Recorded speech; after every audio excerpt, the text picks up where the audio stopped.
Hello and welcome. I want to welcome all of you to October Gallery and to the exhibition Nomadic Resonance.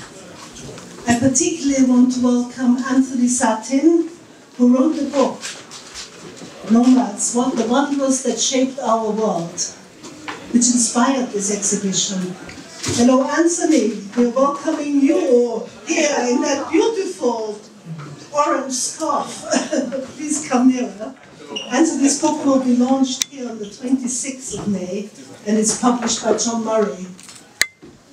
His editor, Joe Sigmund, is also here, and I very much would like to welcome him as well.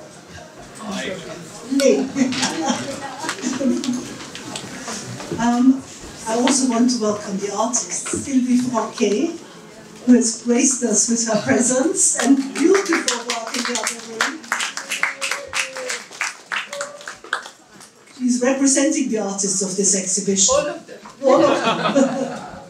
Alexei Peskin, whose work you see behind you, has unfortunately been held up in Paris with malaria, but he's sending his warmest wishes and his biggest regards from hospital bed there. I gave him a virtual tour of the exhibition just this afternoon.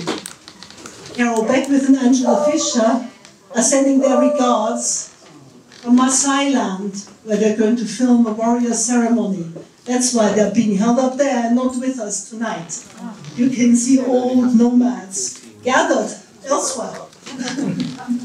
So the idea of this exhibition was born during a dinner that took place in the club with Friends of the Gallery almost a year ago, last year. And Anthony talked to us about his book that was coming out. And somewhere the idea appeared on the table to potentially do an exhibition. It almost looked an impossibility at that time, but I think everybody really was excited about that idea. And we started thinking about it. And of course, the first artist that came to mind, who is behind me, was Ellen Atchery, who coined the term nomadic aesthetic. He likes to work with works that can travel easily and freely. So this huge work here arrived in a very, very small crate. So that's how he expresses his nomadic aesthetic. And also through the fluidity of form, it takes a different shape wherever it travels. Rashid Qureshi behind you with the vases, he calls me once every 3 weeks and tells me all the different cities he's going to go to. He gives me this whole itinerary. I'm going to Cairo, I'm going to Lahore, I'm going to Tunis, I'm going to Sazes. And I note down all the dates. He's continuously traveling. And he also likes working with craftsmen all across North Africa.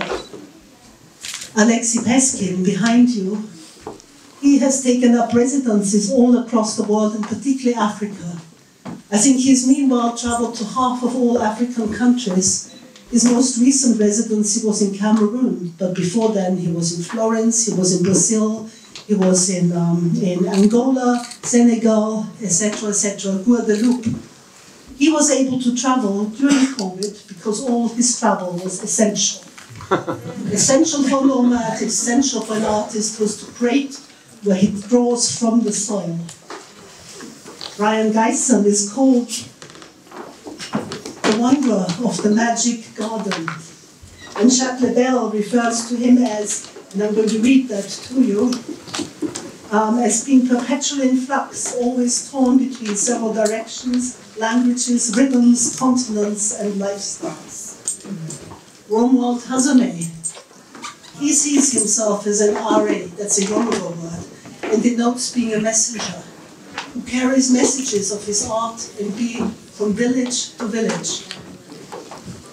Sylvie Franquet has liberated her work from the stretcher. It is now free-flowing like a banner. She stitches her works wherever she goes, so she can incorporate the landscape, the vibe, the thoughts of that particular arena into her work. Lisa Landy, who creates these big hulls, Pomp and Circumstance, and the other Pepper's hull there, she buys the hulls from hull merchants at the coastline, and then she creates them and refers to travel to transportation of goods, the transportation of people. Carol Beckwith and Angela Fisher, who are the nomads, I would say, they traveled their life. When I last saw them, they had flown in New York, they were standing in front of me, they had just come, changed their clothes and come to another big event. They're extraordinary travelers, and they are documenting currently, as I say, African ceremonies that are vanishing in front of our eyes. So important, and so important people who made travel their life. I'm checking whether I've left out any artists, but I think I have managed to cover them all.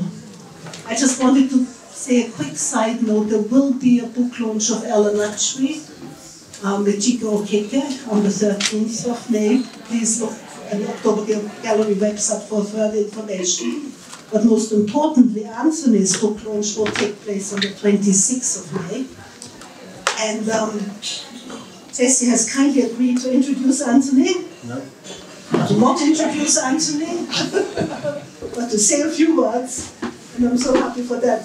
Thank you, Anthony. Please, Anthony will be introducing the exhibition. I hope you can hear me through the mic. I just wanted to say first a big welcome from Chile, who is laid upstairs with COVID. And we're not letting her come down today for obvious reasons. And I think we're at a bit of a critical period with this whole pandemic. Please don't be frightened to wear masks. I think everybody thinks they're returning to the new normal. And as somebody's just said, we never knew what the old normal was. But we're hoping we're going somewhere better. I think that's actually something that Anthony is dealing with. I do want to say, Elizabeth, I meant to catch you before. I hate it when people call my second name. My first name is Gerard. People call me Jesse because the Japanese couldn't handle Gerard. My second name is Anthony, and I insist that it is Anthony and not Anthony. Now, Anthony is beginning to come into vogue. I'm just checking with Anthony, and he is an Anthony. And I'm happy to introduce Anthony Satin, but not Anthony, sorry, no. And what does one say about him? He's somebody that I first met in a book, I think, or a magazine somewhere, and read a piece, I think one of your piece about Layla and the Mad Poet. So it's quite a long time ago. And I was immediately drawn to the writing, because I'm a bit of a writer myself. Nothing like as good as Anthony, as I don't think. And I keep on coming across his work in different Guardian, whatever, some magazine, the Sunday Times. And there's something special about his writing. And the last of your books, Anthony, that I read, I think it was Young Lawrence, which is about T.E. Lawrence of Arabia, as we all know him. I was in Oxford at the time, and I devoured this book partly because I'm fascinated by Lawrence myself, as a man who went out and did things, but who acted as an interface between these different Arab tribes. He brought them together. He was a chameleon. He was an interface agent. And then he came back and had to interact between the British Empire and with what happened after the war, and how these Arabs that he had united and brought into the war, how the British Empire was going to deal with them. So a critical piece of engineering, political engineering, that never really happened. So I'm fascinated by Lawrence the man. But in Anthony's writing, what's most striking to me is that he's been to many of these places that he's describing. So he takes you into Lawrence's world, and as Anthony describes the sun coming up behind some mountain in Syria that I've never seen, he helps me to see what Lawrence would have seen. And that, to me, he helps me to imagine the person that Lawrence was. And you have a great writer writing about a great writer.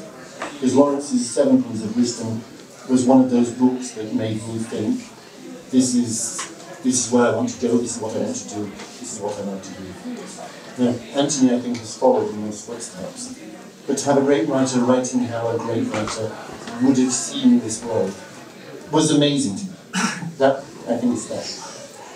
So when he produced his latest book, I keep on saying to Anthony, so what are you doing? So I'm writing about nomads. Oh really? What are you writing about nomads? And he would never tell me. He was always, and I thought, he's hiding something. He wouldn't even tell me what sort of nomads. I would talk about these nomads, or those nomads, or the Inuit, or the who are we talking about? He's very discreet. And it's only when I read the book that I realise why he was basically keeping his powder dry. Because I think that this book is a tour de force in the sense that it's not at all what I was expecting. I was expecting another one of these great descriptions of all these places, but it's not. Actually, I think it's a synthesis of something that's much deeper and much broader. And I can only recommend, I didn't tell you I was going to go and recommend the book, but I have been changed by reading this book in the past few months. Because it gives me a completely other way of thinking about things that I thought I knew about. And that, to me, is a great book. And I also think it's timely, because Anthony's talking about the difference between people who live in cities, as we do, and people who travel around, move around, the fluid things. They don't have a history, they don't have a geography. We don't know much about people, absolutely nothing about the Hittites and the Scythians and the Parthians, all these names that we know from having read books about things in the past. We don't know who they were or what they are. Anthony's book seems to me to put it all together. It makes sense for the first time. And I'm really grateful for Anthony. Please read the book. I'm going to let Anthony tell you what he's actually writing about, because that's my first impression. But I yield the floor to a great writer, Anthony Tatton.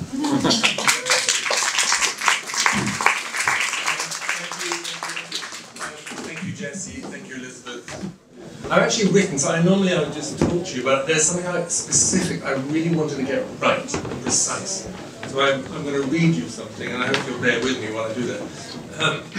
But actually, first of all, what a thrill. Come up with an idea for a book, and then have it turn into an exhibition. I mean, I can't tell you how happy this makes me. It's sort of, you know, the book is not published until the 26th of May. So if you bought a copy here, you're actually ahead of the curve. If you try and buy it on Amazon, you can't. The first time I saw the actual object was when I came in here this evening. But what a thrill for it to turn into this exhibition. And the best of all possible things, over a dinner upstairs here at the October Gallery with Chili, who I'm so sad can't be here, because it was Chili who picked up on what I was trying to explain to her. So the exhibition is called Nomadic Resonance, not nomadic art, but art that's inspired, that's come out of nomadic traditions and nomadic thinking.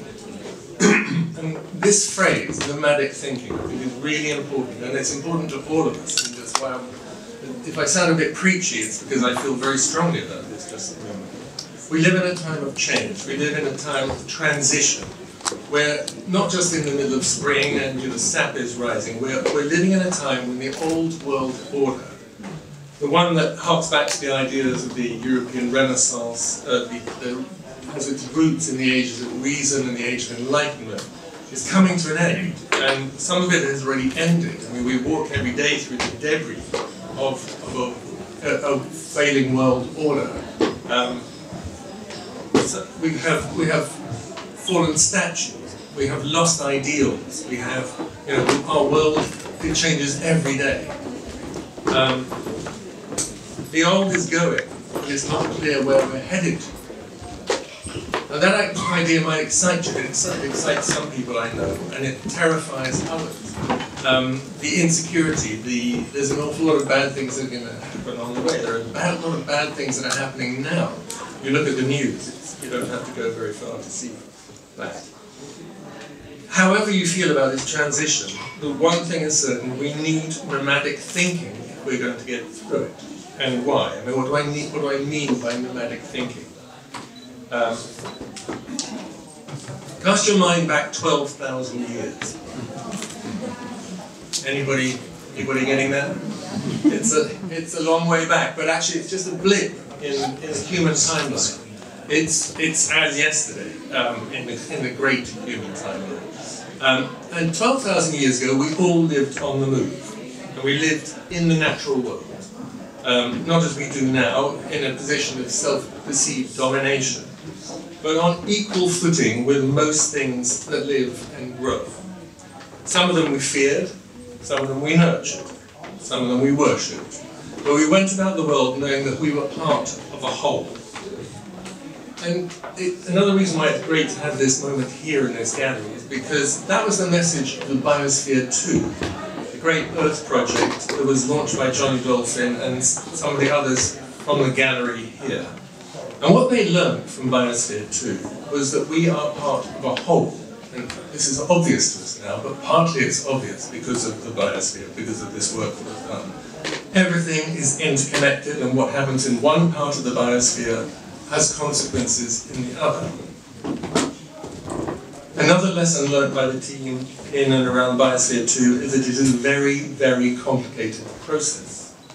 And if it was complex within the confines of a relatively small closed system in Arizona, imagine how much more complicated things get when they're scaled up to the lands that you know, to the world you walk across, to the country you know, to the country you don't know.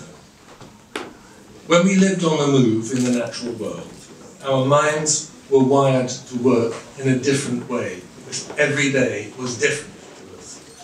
Here in the city, where most humans now live, we find it necessary to shut everything out. We shut out sounds, we shut out things we don't want to see. We don't look at what we're stepping over in the streets. We don't look at most of the people we pass. We're actually closed to almost everything. Because our lives in this urban world are increasingly specialized. They're increasingly closed down as well. We are encouraged to do one thing in our lives and to leave everything else to other specialists. I'm a writer. Don't ask me to change a light bulb. Now, when we lived in the natural world, our minds needed to take a more general view of things. We needed to master a range of skills and to have a range of solutions for any situation. We needed a whole different decision-making process than we have now. That's the change that happened. We lost the nomadic thinking. We ended up with a much, much more simple and straightforward view of things. Genetic research suggests that some of us have adapted to the requirements of this very different urban life. We have been rewired, effectively. But some of us have not. Many children diagnosed with attention deficit disorder, for instance, may have the same genetic variant as successful nomads who still live on the move in the natural world.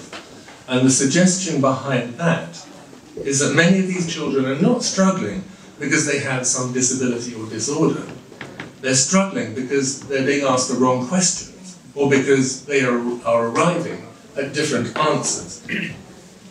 1 + 1 might equal 2, but then again, it might not. It might equal 4 halves or 8 quarters. But if you're asked in class what 1 + 1 equals, and you say that, you fail. As I'm quoted as saying on the program here, one of the most important, one of the most nomadic of all qualities is the ability to think in diverse and divergent ways. We need that thinking now. One of the reasons I wrote this book, Nomads, was to encourage a different way of looking at our history, because nomads are not in it. The only nomads that we ever get taught are the ones who destroy things. Attila the Hun, Genghis Khan, or Tamerlane, but they're half of the human story, and we don't know about them. I mean, what sort of preparation is this for our life? So, the thing is that artists have always done this. They've always known about nomadic thinking because they've always had to practice it. That is the essence of art. They've always imagined a range of options, a range of ways of describing the world around us. We need these options if we're going to find a way through the many challenges that we face today and that will continue to face us. The work on the walls here and the inspiration that has led to its creation has come from not just nomadic traditions, but nomadic thinking. Much of it visualizes transition, and it transforms found objects. This wonderful work behind me, discarded materials turned into an extraordinary thing. And I don't know if you remember seeing the work that he did, where he covered the entire front of the Royal Academy. You know, this is extraordinary, imagine. Or Rashid Qureshi's response to the bodies washing up on North African shores, these huge vases to collect the tears. You know, Sylvie's wonderful repurposing, reworking, unpicking and re-stitching of found tapestries, or these reworked boat hulls from Vandy, which are wonderful things. I mean, all of this is transformative. These objects have been transformed.